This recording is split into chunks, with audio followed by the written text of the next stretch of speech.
Halo teman-teman, selamat datang di channel Helmi Pramdani. Di video kali ini kita akan membahas tentang while loop atau perulangan while. While loop adalah versi perulangan yang lebih sederhana dibanding for loop. Ya, jadi kemarin kita ngebahas for loop, sekarang while loop sama-sama perulangan tapi dengan perulangan yang lebih sederhana. Di while loop hanya terdapat kondisi perulangan tanpa ada init statement dan post statement. Ya, kemarin kita udah ulas juga apa itu init statement dan juga post statement. Kita langsung ke contoh kode. Nah, jadi di while ini, jadi di dalam kurungnya ini tidak ada init statement dan juga post statement yang ada di sebelah kanan. Jadi cuman ada kondisi. Untuk data awal di luar dan juga untuk kalau di for ini post statement, tapi untuk counter plus plus kita taruh di bawah. Jadi tanpa lama-lama kita langsung praktekkan untuk while loop. Buka IntelliJ IDEA-nya, kemudian klik kanan src. Kita bikin file baru, new, Java class. Kita kasih nama while dulu ya.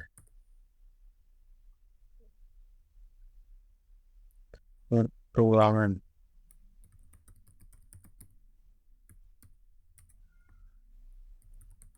Nah, seperti ini misalkan.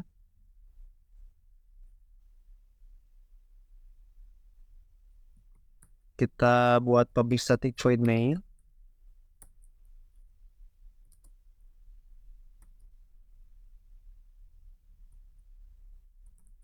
Kemudian kita bikin variabel, misalkan counter. Ini data awal ya. Data awalnya 1. Kita pakai while. Kondisinya counter kurang dari sama dengan 10.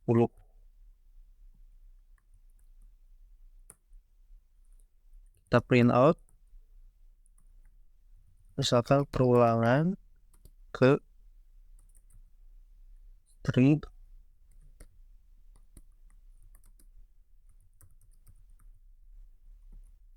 dan di sini counter plus plus.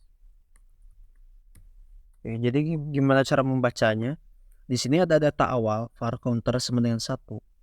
Maka masuk ke while.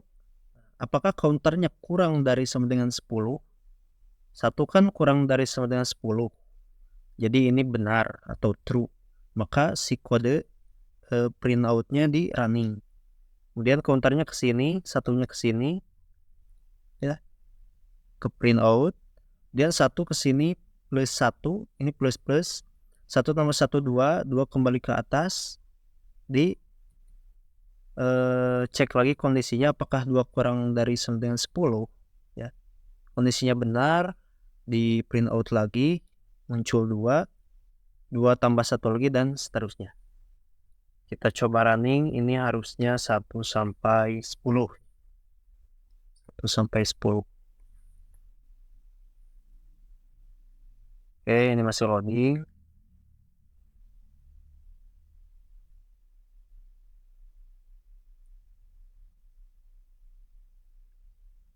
Nah, ini 1 sampai 10 ya. Untuk hasil sama dengan for, tapi ini kita menggunakan init statement dan juga post statement. Itu saja perbedaan. Kita masuk ke do while loop. Do while loop adalah perulangan yang mirip dengan while. Mirip ya. Jadi kalau tadi while, ini do while. Perbedaannya hanya pada pengecekan kondisi. Pengecekan kondisi di while loop dilakukan di awal sebelum perulangan dilakukan. Sedangkan di do while loop dilakukan setelah perulangan dilakukan. Oleh karena itu, dalam do while loop, minimal pasti sekali perulangan dilakukan walaupun kondisi tidak bernilai true. Nah, misalkan contoh kodenya ini. Nah, jadi untuk do while loop, ini dieksekusi terlebih dahulu baru dicek kondisi. Kalau di while, kita cek kondisi baru di print out. Kalau di do while, kita print out dulu baru dicek kondisi. Oke, kita coba buat langsung. Ini 100 kah? Ini jadi do. Kita pindahkan ke bawah.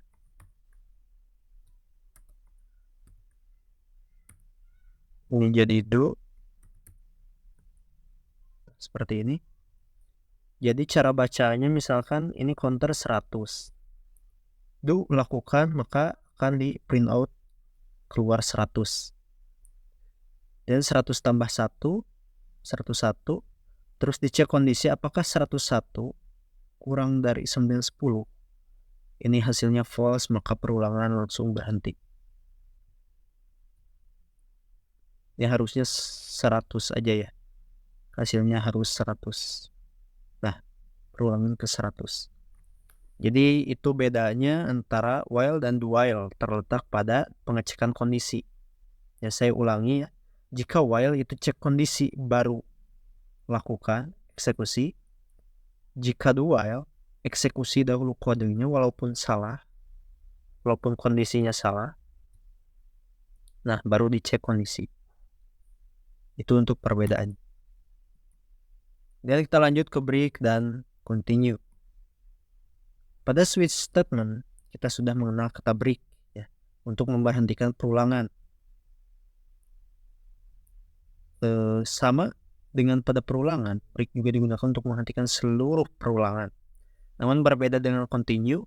Continue digunakan untuk menghentikan perulangan saat ini, lalu melanjutkan ke perulangan selanjutnya. Jadi kalau break berhenti, benar-benar berhenti, gak ada lagi perulangan.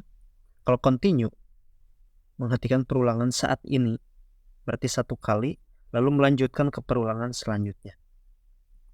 Ini untuk contoh kode break.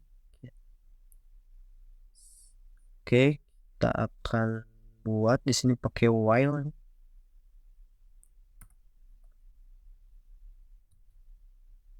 Kita coba buat for counter. Oke, while. While-nya misalkan nilainya true.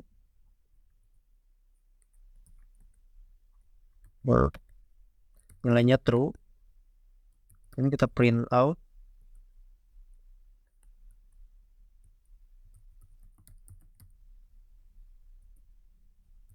Ini pasti perulangan tanpa batas ya.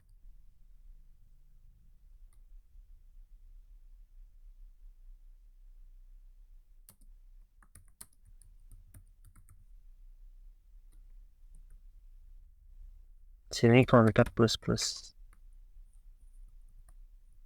Nah, ini karena true, ini akan terus di running. Akan terus dieksekusi tanpa henti. Coba run. Ini pasti tanpa henti. Nah, seperti ini. Nah, kemudian kita tambahkan break untuk menghentikan perulangan. Di sini kita tambahkan if jika counternya lebih dari 10. Jika lebih dari 10, maka break berhenti. Jadi kan tadi dari 1 nih, dieksekusi 1, counter 1 tambah 1 berarti 2 ke atas, terus lagi dieksekusi 2 tambah 1 3 terus. Nah, jika ada break, ini if, jika counternya melebihi 10, maka berhenti. Berarti ini sampai 10. Kita coba run.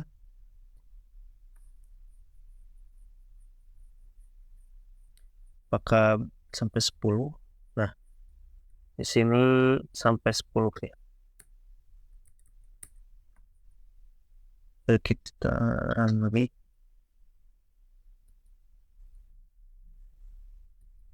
Nah, di sini 1 sampai 10 ya. Itu dia untuk break.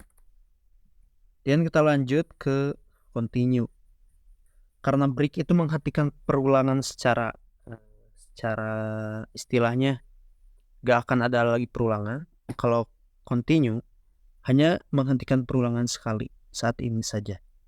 Nah, kita menggunakan for, kita coba menggunakan for. Kemudian ini statementnya counter 1, kondisinya kurang dari 100. Kemudian lalu post statementnya counter plus. Dan di running, jika kondisinya benar di running. Terus ada if jika counternya modulo 2 sama dengan 0, berarti habis dibagi 2, maka lanjutkan. Ya. Jadi jika misalkan 2 dibagi 2 kan 0, ya maksudnya habis gitu, gak ada 1, berapa. Kalau 3 kan 3 bagi 2 1,5, itu masih ada sisa bagi. Kalau ini nggak ada, jadi kalau 2 itu dilanjut lagi ke atas. Saya ulangi, sini kan counter 1 di cek kondisi nih, apakah 1 kurang dari sama dengan 100? Benar. Jika benar, dieksekusi ke bawah.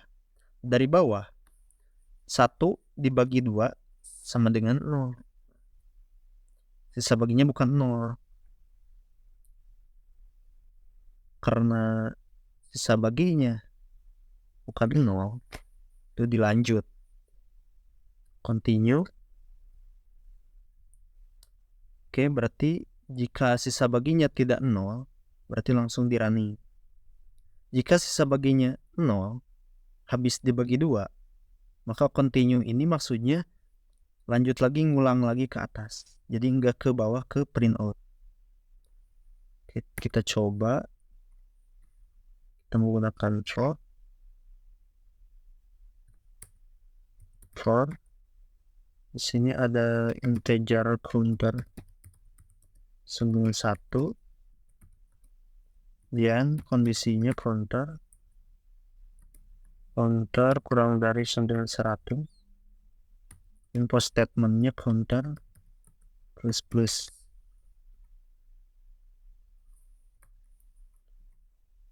Oke, di sini ada if jika counternya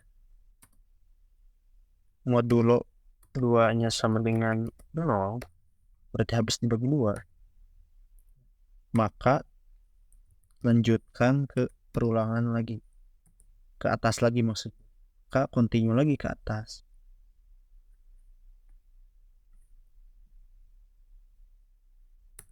Kemudian di sini print out counter. Misalkan ini perulangan ganjil.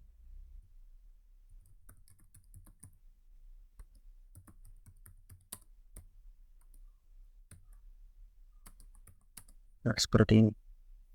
Ini yang keluar akan bilangan-bilangan ganjil ya. Kita coba run. Nah, ini bilangan ganjil. Jadi 1, 3, 5. Jadi yang nggak bisa dibagi 2 gitu. Yang nggak habis dibagi 2. Saya ulangi.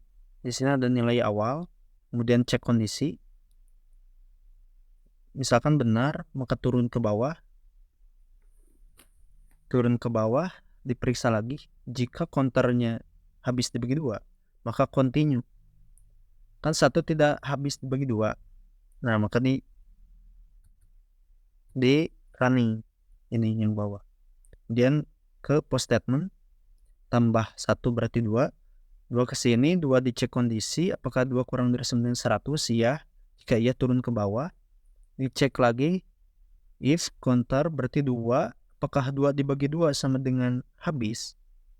Nah, kalau ini habis hasilnya, maka continue, jangan ke print out, jadi lanjut ke atas lagi. Nah, ke sini post statement 2 tambah 1 3 baru cek lagi, seperti itu untuk continue. Kita lanjut ke for each. Kadang kita biasa mengakses data array menggunakan perulangan. Mengakses data array menggunakan perulangan sangat bertele-tele, jadi harus satu-satu. Kita harus membuat counter, lalu mengakses array menggunakan counter yang kita buat. Namun untungnya di Java terdapat perulangan for each yang bisa digunakan untuk mengakses seluruh data di array secara otomatis. Jadi ini cara otomatisnya. Kita langsung lihat contoh biar lebih paham. Ini kode tanpa for each. Di sini ada string kotak, ini variable array-nya. Dalam array-nya berisi ada Helmi Putra Ramdhani. Dan di sini perulangan for integer i sama dengan 0. Karena indeks array itu dimulai dari 0, maka data awalnya 0. Ini statementnya. Kemudian 0 diperiksa apakah 0 kurang dari, array length ini, panjang array ada 3 ya, 1, 2, 3. Kurang dari 3. Jawabannya iya, maka di running 0 keluar. Maka otomatis yang ada di indeks 0 ini keluar. Dan lanjut ke sini, 0 tambah 1, 1. 1. Apakah 1 kurang dari 3 ya tadi? Iya, maka 1 di running. Oke, seperti itu. Kita langsung buat. Di sini ada string kotak ya, dengan nama variabelnya array sama dengan ini, misalkan ini putra dan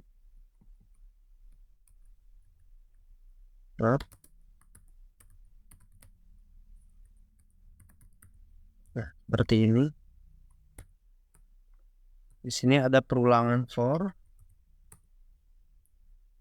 integer i sama dengan 0, karena indeks array itu dimulai dari 0. I kurang dari array length, panjang arraynya kan 3, jadi harus kurang dari 3, berarti sampai 2. Jadi nanti yang keluar itu indeks 0, indeks 1, indeks 2. Dan post statementnya i plus plus seperti ini. Sini kita print out.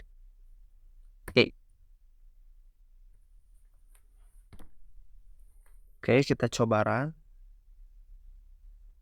Ini harusnya Helmi Putra Ramdhani ya hasilnya. Oh, ternyata 0. Ini salah, bukan i, tapi tuliskan nama array-nya, variabel array-nya, kemudian kotak, baru i. Seperti ini. Maaf, salah ya tadi.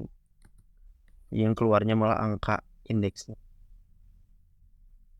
Nah, ini keluar Helmi Putra Ramdhani.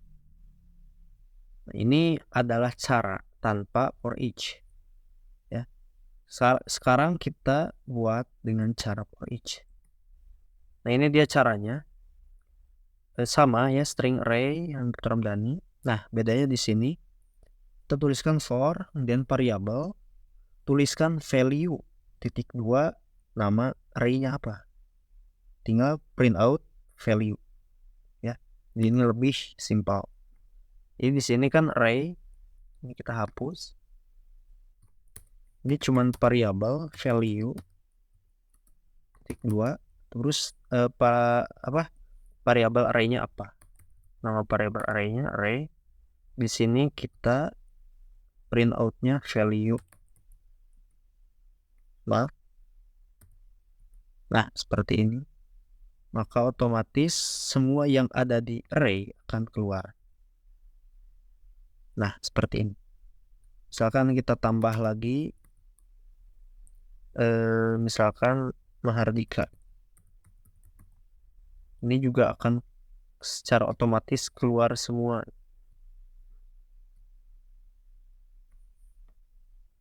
Nah, jadi berapapun nilai array-nya akan dikeluarkan semua dengan menggunakan for each. Mungkin sekian video kali ini, semoga bermanfaat. Langsung praktekkan biar teman-teman lebih paham.